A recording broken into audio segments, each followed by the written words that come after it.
Kamala energizes Democrats and shakes up presidential race. Washington. In Claudia Nachega's circle, a gloomy reality had started to sink in. Donald Trump was going to win.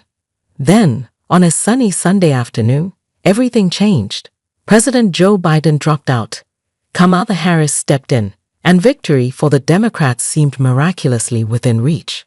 For young voters like herself, said Nachega, who will be casting her first vote for president, this is a historic moment, a chance to elect the first female president, the second president of color, and a president who relates to their generation and shares their vision for the future. It is, she said, the Barack Obama moment. Maybe the stars have aligned, said Nachega, 19, a feminist organizer from Rockville, Maryland. In just 2 weeks, Harris' elevation from vice president to Democratic nominee has changed the trajectory of the presidential race. Democrats demoralized by Biden's performance as their nominee and the prospects of a devastating loss to Trump in November are re-energized and think they have a real shot at winning. Polls that showed Biden heading for a landslide loss against Trump now show a dead-even race. Some give Harris a slight lead. Money is rolling in. Harris' campaign raised a staggering $310 million in July, the biggest haul of the election cycle, and more than double the $137 million the Trump campaign raised during the same period.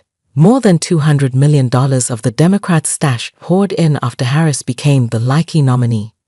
Huge crowds are showing up at Harris rallies. In Atlanta, 10,000 supporters lined up for hours in the sweltering heat on Tuesday for the chance to see the likely nominee, whose opening act was the rapper Megan Thee Stallion.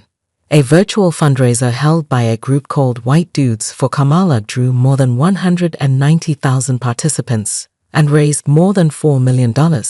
Harris' nascent campaign will almost certainly get another jolt of energy with her choice of a vice presidential running mate. Harris, who is nearing a decision, is set to interview finalists for the job this weekend and could announce her pick any day. Finalists include Gobs, J.B. Pritzker of Illinois, Kentucky's Andy Beshear, Tim Walz of Minnesota, and Pennsylvania's Josh Shapiro. Also in the mix are Arizona Senator Mark Kelly and Transportation Secretary Pete Buttigieg. All are white men, signaling the campaign is hoping to strike a balance given that she is the first black woman and South Asian candidate to top the presidential ticket. Harris is expected to hold her first rally with her new running mate, wherever it is, in Philadelphia on Tuesday. Not only has Harris fired up the party's base, Democratic strategist Isaac Reich said, you also see all but the extremists of the MAGA base starting to take a second look at the election and who they're going to vote for. That's a big deal, said Wright, a veteran political operative who previously worked on Hillary Clinton's and Al Gore's presidential campaigns. Democrats are talking enthusiastically once again about reassembling the Obama coalition, a voting bloc of racial minorities, women and young voters who twice helped propel the nation's first black president into the Oval Office. Harris, they believe, just might be the person to do it. Trump's campaign rejected the Democrats' argument that Harris is a stronger candidate and would be harder for the Republican nominee to beat.